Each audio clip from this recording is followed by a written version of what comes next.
here, so we don't have to worry about his sense of order.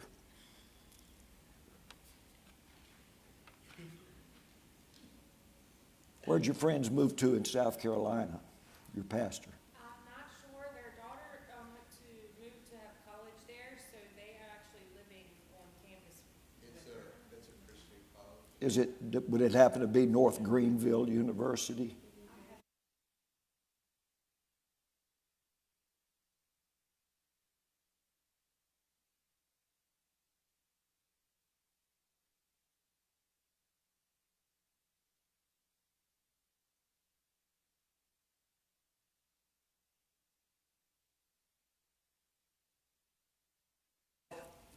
Good evening, everybody. We're glad for the group that came on this cold night. My name's Patrick Hayes, for those of you maybe watching for the first time. And I'm one of the ministers here at Redeeming Life Ministries in Stanton, Virginia. And tonight we're going to be in Psalm 72. It has 20 verses in it. Not too long, but it's got some mysterious things about it. And I've actually, I've read, probably bothered some of you by reading sections from a book I wrote about King Solomon. And I've got him and some of the others in his group discussing Psalm 72. So I'm going to go back to that and read from it tonight. Once again, any of you can interrupt me at any point. Do you have Psalm 72 for the screen, brother? I don't see it yet. Yeah. Now, the little introductory subtitle says, A Psalm for Solomon. We don't have that on our screen version, but it's a song for Solomon. At least this King James Version claims it to be so. And some scholarships think that it means a psalm by Solomon. Now, I've repeated this several times while we've been talking about biblical poetry. We're told in 1 Kings chapter 8 that King Solomon sang, his songs were 1,005. It says he spake 3,000 proverbs and his songs were 1,005. Well, I don't know what happened to the other 999 songs of Solomon, but we've got 6 that we think he wrote. Of course, there's the famous Song of Solomon, which is one of the books in your Bible. So there's one. Then, I think Solomon is the author of Psalm 119, as I mentioned in our last class, the longest chapter in the Bible.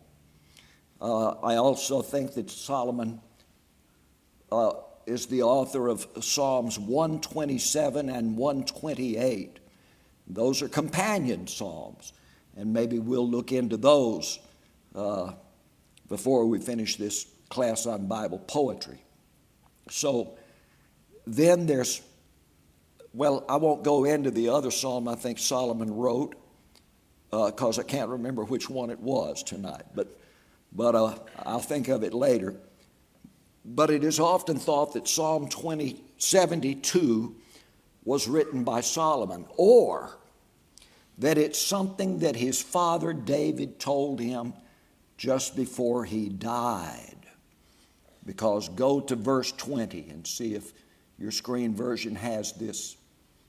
Yeah, verse 20 says, after this psalm is stated, the prayers of David, the son of Jesse, are ended. Now, whatever this psalm is about, you can go back to verse 1. Whatever it's all about, that claims that this is David's last spoken set of words, at least in prayer form. Now, we have David's actual last words in 1 Kings chapter 1, when he called Solomon to his deathbed, 1 Kings chapters 1 and 2, and he says, Solomon, I'm dying, my son, you're king now. So there's kind of a transferal. They were co-regents. David was still king, but he had his son Solomon crowned king. So their reigns overlapped a little bit, at least by a few weeks or months. But he says, here's some things I want you to get done and make sure you do them. I won't go into what they were, but it was about taking judgment upon certain troublemakers in the kingdom. And then David dies. So those seem to be David's last personal words. But a psalm like this would be David's last public words. And I imagine him on his couch. He's an old man, and he's out on his balcony before the people. And he sings this last song to Solomon. Or he speaks this privately to Solomon, and then Solomon writes it down as his father's words. Let's just read through it. And again, feel free to stop me at any point. Give the king thy judgments, O God, and thy righteousness unto the king's son. So that would be David praying for his son Solomon. He, the king's son, he shall judge thy people with righteousness and thy poor with judgment. The mountains shall bring peace to the people, and the little hills by righteousness. In other words, in my son Solomon's reign. He shall judge the poor of the people. He shall save the children of the needy, and shall break in pieces the oppressor. Well, everything sounds good until that last phrase, he's breaking somebody in pieces. But that somebody is the oppressor of the poor. And they shall fear thee. Now he's turned over to speak to his son Solomon about somebody called they. Who are the they? The poor of his people, the children of the needy. They shall fear thee or reverence thee as long as the sun and moon endure throughout all generations. Man, that's a long time, isn't it? David's calling on people to reverence Solomon as long as the sun and moon endure. He shall come down like rain upon the mown grass, as showers that water the earth. In other words, his goodness is going to be as good to people as rain is for the dry grass. This is very poetic. In his days shall the righteous flourish, and abundance of peace. And once again, we have this, so long as the sun and moon endureth. Now, let me just break into this thing about how long the sun and moon will endure.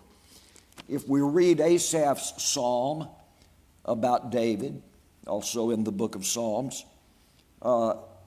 Asaph says, thus saith the Lord, David, my mercies will be upon you forever and forever.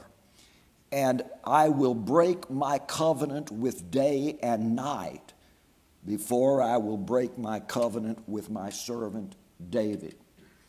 Now that's that sun and moon business, day and night. If you go back to Genesis, when God is creating the heavens and the earth on the fourth day of creation, he makes a light to rule the day, and that is the sun.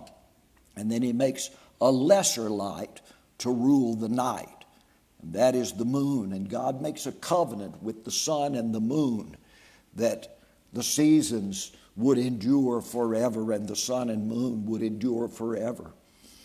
Asaph and then later Jeremiah says, but there's something that'll last longer. God will break his covenant with the sun and the moon before he will break his covenant with his people, and specifically with David. Now, that's quite a statement, because can any of you think, turn your thinkers on right now, can any of you think of a time when God broke his covenant with the sun or the moon? I can think of 2 times. Yeah, that's in Hezekiah's time when the sun actually seemed to go backwards in the sky for a whole day. Yeah. What was that, Moses? No, Joshua. Joshua. In Joshua, I think chapter 9 or 10 of Joshua, the sun and the moon both stand still for the space of a whole day. So God interrupted the movements of the sun and the moon so that he could bring some special act to his people. Once was in the case of King Hezekiah, and the other was in the case of the Gibeonites. And Joshua and his men were fighting to rescue the Gibeonites. And Joshua raises his hands and commands the sun and moon to stand still so that we can win this battle against these people who have come into covenant with our God. Here's David recalling those incidents in a way, but he's prophesying them about his son, the king's son. Remember this verse 1 says, give the king your judgments, O God, and your righteousness to the king's son. Well, let's go on. Verse 9 says, they that dwell in the wilderness shall bow before him, and his enemies shall lick the dust. Boy, that's rough sounding, isn't it? So he's going to break the oppressors in pieces, and then his enemies are going to lick the dust before him. Let's just bear these phrases in mind before I get to talking about it all. The kings of Tarshish and the isles shall bring presents. The kings of Sheba and Seba shall offer gifts. Now, where is Tarshish and where is Sheba and Saba? Tarshish, imagine the Mediterranean Sea, and here is Israel. I'm standing behind the map. Here is Israel, and way out yonder, past Turkey, past Greece, past Italy, you come way out to the Iberian Peninsula, which is Spain and Portugal, and the city of, way out there. You see Tarshish, way out at the end of the Mediterranean. Well, that's the Iberian Peninsula, where what we now call Spain and Portugal. So David never went to Tarshish, but guess who sent ships to Tarshish? Solomon did. Now, where is Sheba? Well, you don't quite go that far down in this map, but if you look at the Red Sea, where it says Memphis there, kind of in the lower middle, that's Egypt. And you come down the Red Sea, which kind of curves up around the Arabian Peninsula, and there's that horn of land sticking up from Africa.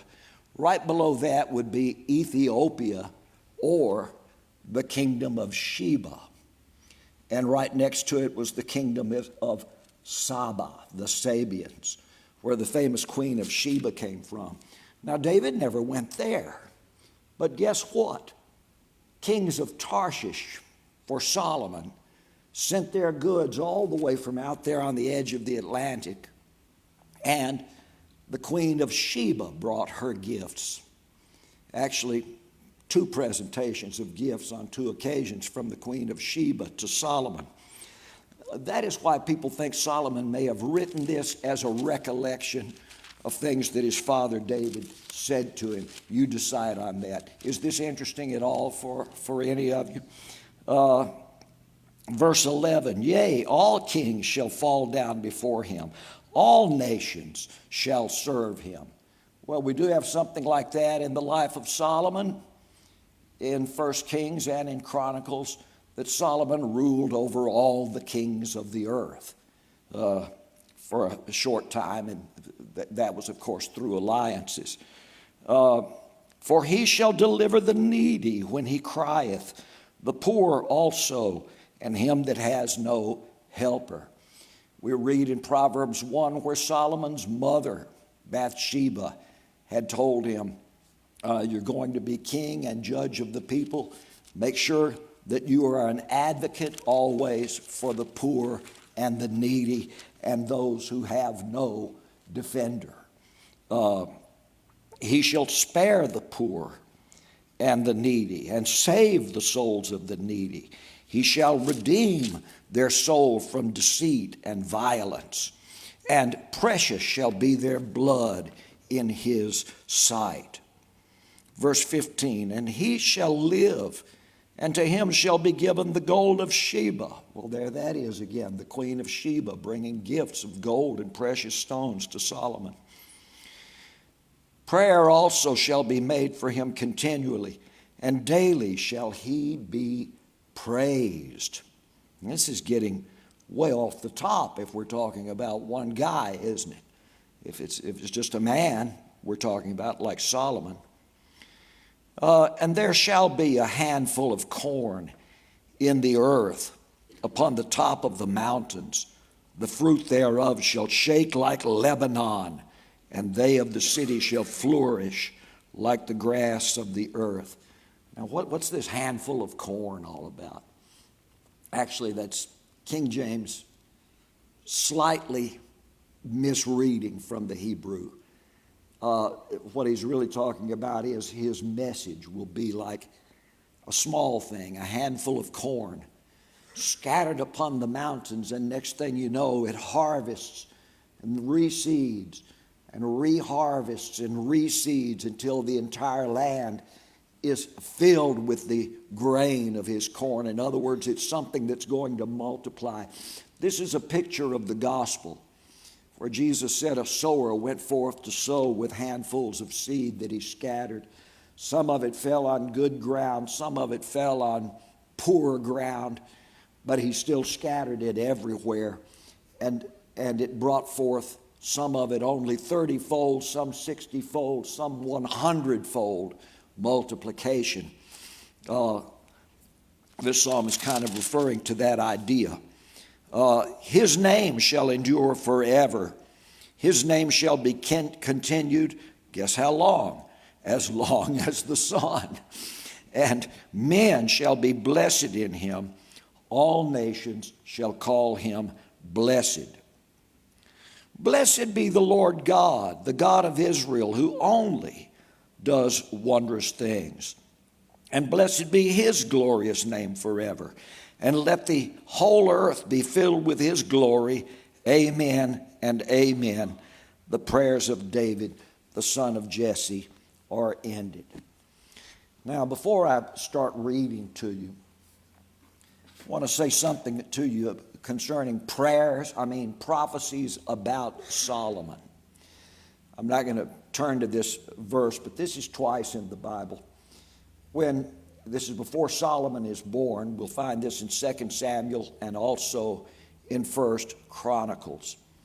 Before Solomon is born, David says to the prophet Nathan, you know, I've been living in a tent, but now I have a stationary house. A palace has been built. It was made of cedar wood.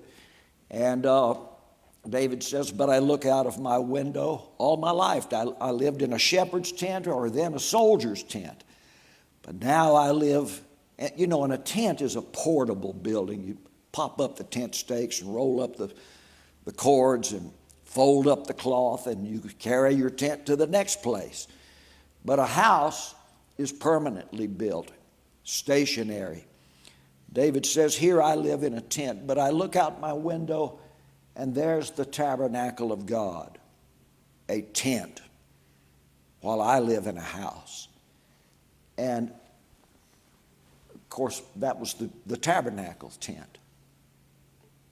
God had demanded the tabernacle tent to be built. God wanted to be in a portable building. The tabernacle could be carried around from place to place, kind of like on a revival circuit around the country. You know, God's coming to visit us. The tabernacle's going to be in our town. But if you move God out of the tabernacle and put him in a stationary temple made of wood and stone, then God doesn't go around visiting the people. Rather, the whole country has to come to the temple to meet God. It's a completely different idea, if that makes any kind of sense to anyone. And here's David saying, well, I've changed. I'm not going to be traveling around anymore. I'm in a stationary place.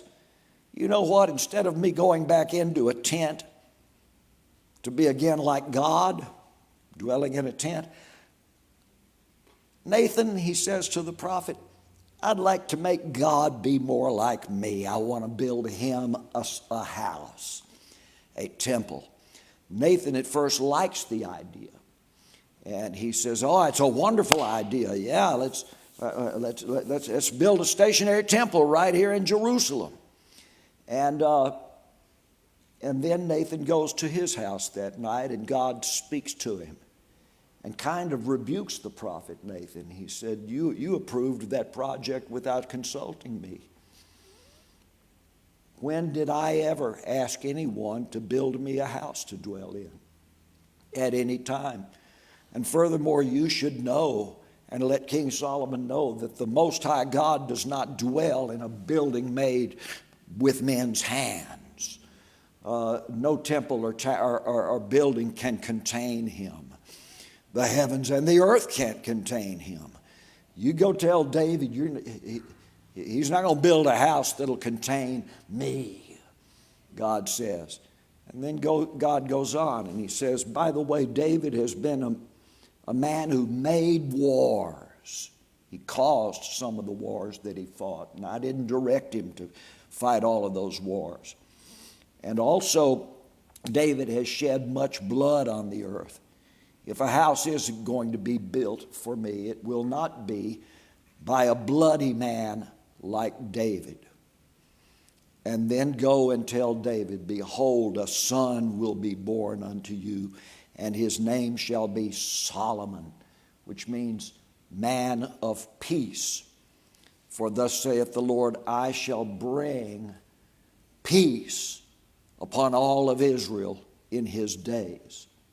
Well, sure enough, Solomon will reign for 40 years during his days. There will be no civil war, no intertribal wars, no rebellions during Solomon's reign. There'll be no outside enemies attacking Israel during Solomon's reign. Solomon will negotiate with the other nations and make alliances with them. And sure enough, once he makes these alliances, it comes into what people refer to as the empire of Israel. Not an empire in the sense of going out and conquering these other nations, but that all the way from the Nile River to Babylon, the Euphrates River, Solomon has alliances, and all the way down through Arabia. And the kings of the earth come from all of these countries to Solomon's table and to hear the wisdom that God had put in his heart. Solomon is the only king of Israel or Judah in the Bible who has peace in all his days and with all the nations that are round about. Of course, that falls completely apart right after Solomon dies. But Solomon had that. So surely this is a prophecy about Solomon, and God tells it to David. And yet God goes on, and he says something else about this son that's coming from you, David. If he commits sins, he will be chastised by the rod of men. They'll beat him for any sins that your son will commit, if he will commit sins. But I will never take my mercy away from him, as I took it away, David, from King Saul, who was king before you. Now, it's very strange. If he commits sins, God is saying, even before he's conceived in the womb, before he's born, I promise that no matter what sins he commits, I will never take my mercy away from him. Men might punish him, the rod of men, but I won't punish him, and I'll never stop forgiving him. Now, that is not said about anybody in the Bible. I'm giving him a blank check of forgiveness before he's even born. and promising to forgive whatever he might do. Well, this goes beyond then just a prophecy about Solomon, doesn't it? It's as though God is looking at David and then looking through David's life and saying, yeah, Solomon is coming. He'll only be a snapshot, a little brief 40-year snapshot of something else, David, that'll be coming through you and then through him. There will be a son like Solomon, a man of peace, the Prince of Peace, and he will be filled with mercy forever. And when I promise something that his reign will last as long as the sun and the stars remain, longer than the sun and the stars, that's who I'm really looking at. Now, this business of God prophesying to somebody and sounding like he's talking to them, but he's actually looking through them down the centuries to Christ. We'll find that several times. God did that talking to Abraham about his descendants, and he's really looking at Christ coming through Abraham. Well, I think that Psalm 72 does something like that also. God's not really talking about Solomon. He is, but only as a figure for somebody better than Solomon who is coming. Anybody got any comments on that before I move on? All right. Imagine Solomon. He's in the last year of his life. He does not know that yet, but he's an old man. And he's got his conference, and here are representatives of the kings of many nations in his great conference hall sitting at his table. And also the old high priest Zadok is there. And Zadok's grandson Azariah, his grandson Azariah, who has been named to be the next high priest. And Zadok is there. And especially there are a few people who are getting angry at Solomon. And they are the representatives of Arabia, Syria, and Edom. And they've been raising some questions. O King Solomon, you've indeed brought peace to Israel, but your father David was cruel to our nations, and we're still under heavy tribute that David exacted. When are our tributes going to be?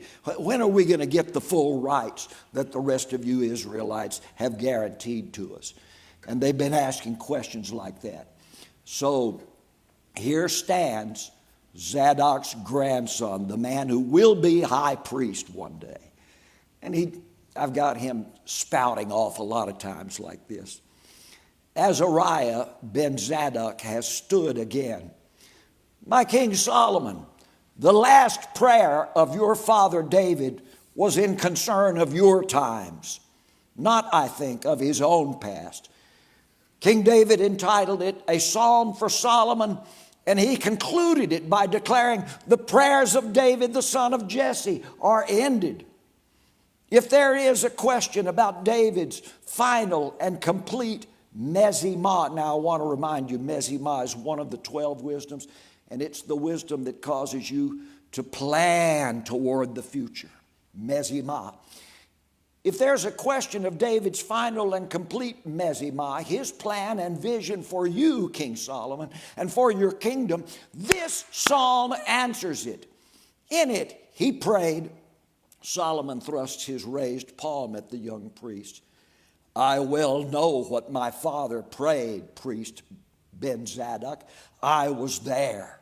He lay on his couch on his high porch and set his hands on me in the sight of all Jerusalem and prayed that prayer. And his scribes recorded his very words, my king, says priest Azariah. He ordered them entered into the psaltery of Israel to be sung concerning you, King Solomon. We sing it yearly.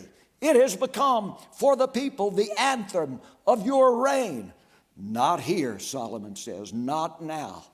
The high priest Zadok has stood. Yes, my king, let him state the words, or allow me to recite them. Your foreign guests who are here should hear that psalm. Most likely they've already heard it. If we are speaking of your Mezimah, then we should make it clear that your plan and methods should be one and the same as the Mezimah of your father David and the Mezimah of the whole people of Israel. That is right, shouts the delegate from Edom, rising and pointing at the king. I too have heard that song, and I thought it very interesting. I sit in these conferences and hear you, O King of Israel, speak continually of peace and equity among the nations.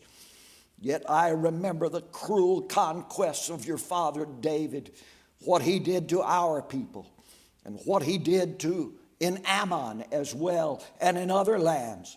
I wonder at the difference, Solomon, between you and your father David, the man of war and the man of peace. Our subdued and deposed Edomite kings wonder also, is it really peace that King Solomon wishes? Or does he bring us here to mollify us with proverbs and platitudes while his people and his whole kingdom quietly prepare for war and the further conquest of us, your neighbor nations? We know, O King Solomon, of your massive military, of your armies set ready for battle, of your border garrisons, and of your immense cavalries.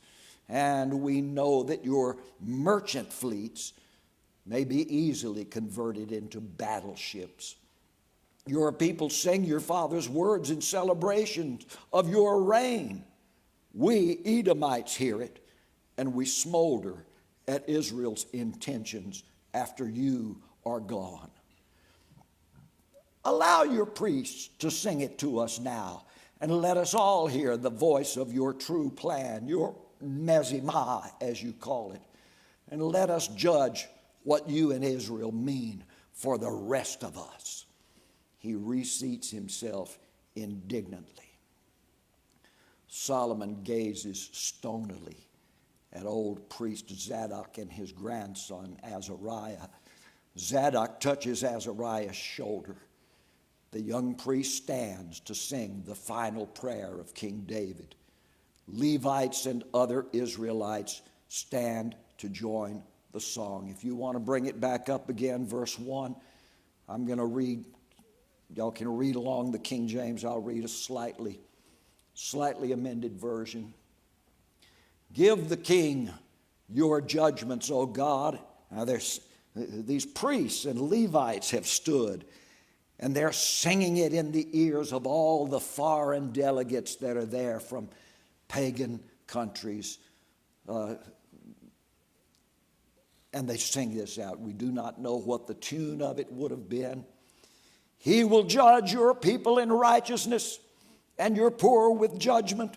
He will break the oppressors in pieces, and they will fear him as long as the sun and the moon endure throughout all generations. In his days the righteous will flourish, an abundance of peace so long as the moon endures. He will have dominion also from sea to sea, from the river Euphrates unto the ends of the earth.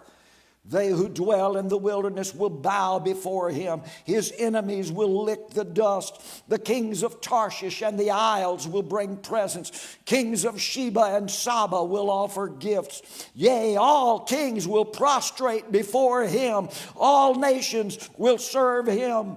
He will deliver the needy who cries out, the poor also, and him who has no helper. Remember, they're singing this, not yelling it like I am. He will redeem their souls from deceit and violence. Their blood will be precious in his sight.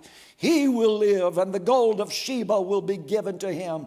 Prayer will be made for him continually. He will be praised daily. The handful of corn will be sown in the earth upon the tops of the mountains, and the fruit of it will shake Lebanon. They of this city will flourish like the grass of the earth. His name will endure forever. His name will be continued as long as the sun. Men will call him blessed. All nations will call him blessed.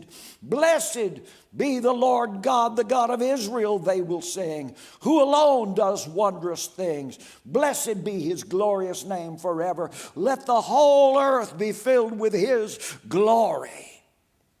By the time they finish, the Edomite delegate, with the shadow of a smirk on his mouth, nods softly. He says nothing while he looks at the king. Solomon has remained seated quietly throughout the performance. The song has spoken of itself. The singers sit. Priest Azariah remains standing.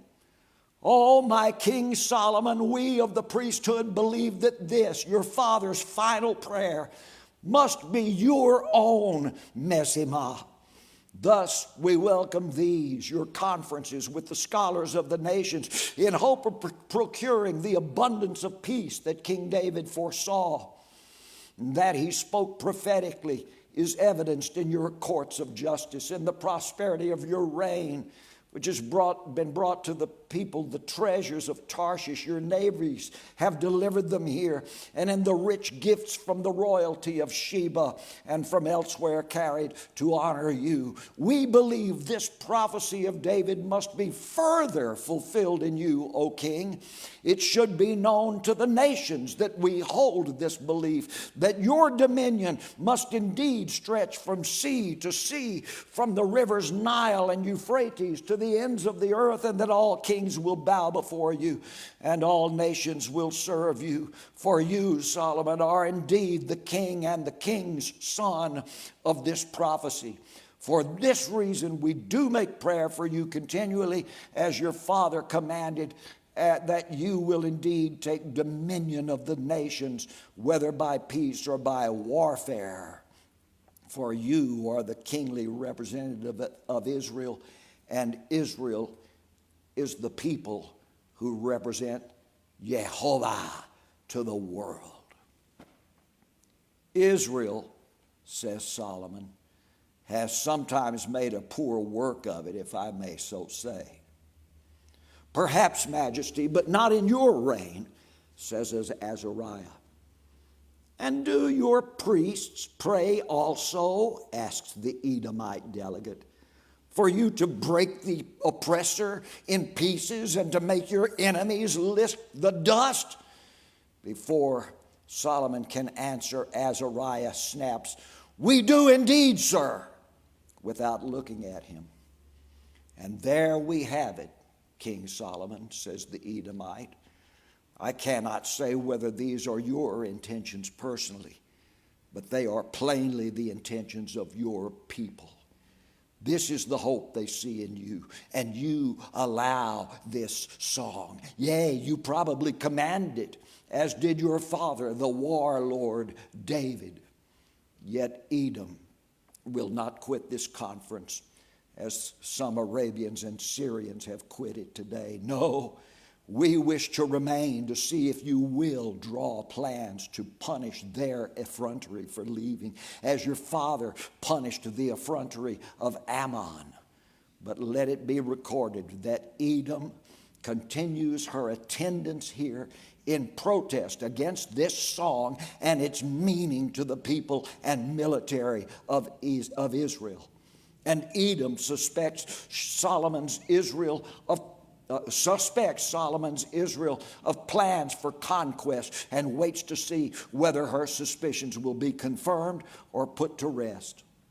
My dear friend from Edom, says King Solomon, let it also be known in Mount Seir and in Teman, those are the two great cities of Edom, that this throne regards Edom as the brother of Israel. Whatever our disputes from the past, we must set them aside. There must be concord again between Jacob and Esau. Israel and Edom, Jacob and Esau. Do you mean then, says the Edomite, that you will relax the tribute you take each year from Edom and have taken it since the days of David? Do you mean that you will call home the Israelite deputy who now governs our country, Edom? Will you allow the deposed kings of Edom to be restored to rule? Do you mean that you will withdraw your occupying garrisons from Mount Seir and from all of Edom? Solomon extends a hand toward the Edomite officer. I do mean it, the very thing. But in time, sir, in time, we, Israel, must be assured, and your continuing presence in these conferences can help to build the assurance that your Edom will not again take up arms against Israel. I indeed hope for peace between Jacob and Esau. King Solomon, the Edomite interrupts, your own good faith in this was shown to us when we heard upon your ascension to the throne that you had immediately put to death the war criminal Joab, who had, after defeating Edom in fair battle, executed every surrendered Edomite prisoner. Not every Edomite soldier, your majesty, counters Azariah. We well know of the child Prince Hadad of Edom, who escaped Joab and was brought from Egypt to Mount Seir by, and he goes on with all of that. Yes, yes, yes, says the king. We know it. Everyone knows it without your mentioning it. Why must you bring that up, priest Azariah? Prince Hadad, as is all of Esau, a brother offended, harder to win than a walled city. But we must try, I say. Our good friend here of Edom may help us if you and certain others can learn to lay your hands upon your own mouths. Surely as the churning of milk makes butter and the wringing of the nose brings blood, even so the forcing of wrath works strife. So why force wrath? Why engender strife? Priest, Solomon turns again to the Edomite. You have my word, the word of the king's son of Jehovah's Israel, whom they were singing about, that Edom will be freed in time if she will maintain with us a covenant of peace.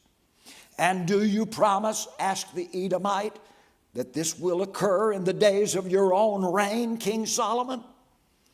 I cannot promise it. Solomon shakes his head sadly. For I do not know. I promise that I shall work for it. What will Edom promise me?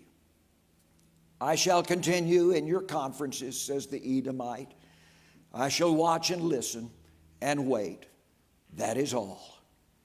So be it, Solomon nods to him. And now Solomon turns to face Zadok and Azariah, the priests. As far as the song you've intoned today, I deny here and now that it prophesies of me and of my reign. But it must be so, O King Solomon, says Azariah. It is the prophetic prayer of King David for the rule of the king's son. It is entitled, For Solomon. Do not deny this, my Lord. Do you really believe, Azariah ben Zadok, says Solomon, that all of the prophecies of this, my father's final psalm and prayer, are in reference to me alone? Do you really believe that my days will continue as long as the moon endures? That I shall rule to the ends of the earth? That my name will endure forever as long as the sun? It is a vanity. And if you believe it, then you, young priest, are also a vanity of vanities. I believe that your father David was a prophet, O Solomon. Thus I must believe that it is. Then you may be a fool, young priest, says Solomon. Do you deny that your father David was a prophet? Of course not. My father was a prophet, and he walked with 3 true prophets, Samuel, Gad, and Nathan. Yet I also know that prophets, in speaking of future events, Sing in hope, not in absolute certainty. My father David held three hopes, ignited in him by God's Mezimah. He hoped for a worthy son to succeed him.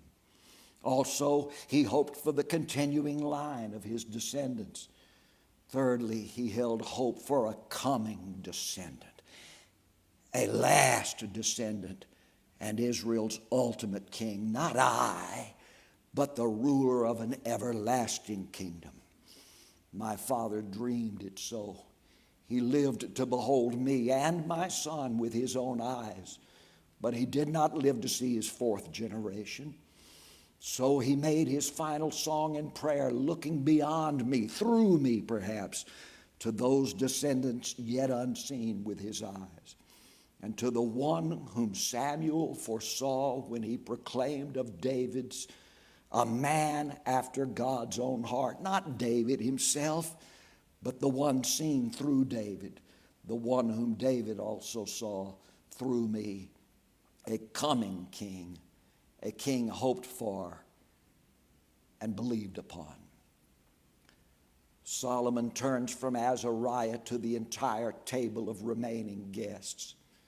And this only is why I allow the song, not because it speaks of Solomon and his few years of life, for behold, I grow old, nor of other kings of nations now living, but because it speaks of our held hope of a kingdom ruled by Yehovah himself, through a king yet to come, a kingdom in which all the world will be blessed. I do not wish for war talk. I don't speak of it. My father, being a warrior, had to speak in those terms. I do not ask for conquered enemies to lick the dust before me, or that I might break the oppressor in pieces, as in the song. But my father saw the coming of one who will bring the peace of Yehovah to all nations under the ends of the earth, who will vanquish the unpeaceable governments that resist his accords and will set their peoples free.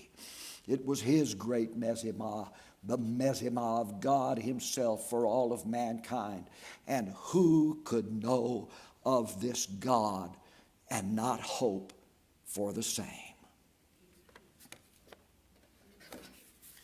So that's kind of my commentary on Psalm 72. It's presented as a prophecy for Solomon, but it certainly has to be about somebody bigger and better and longer lasting than Solomon. And it is in this understanding, as we read the best of biblical poetry, the underlining or sometimes overarching messianic predictions in those poetries. God, even when he looked at Adam in the garden, was really looking through Adam and seeing the coming of Christ one day. He told Adam, remember, man, that you are dust, and unto dust you shall return. You're made in the image or similitude of God, but you're not really like God. You are dust, and unto dust you shall return. But I'm looking at someone coming that will live eternally as the image of God among man. And so the Protevangelium was spoken. In the hearing of Adam and Eve, I mentioned it Sunday morning, but he's speaking it to the serpent. The seed of this woman will come one day,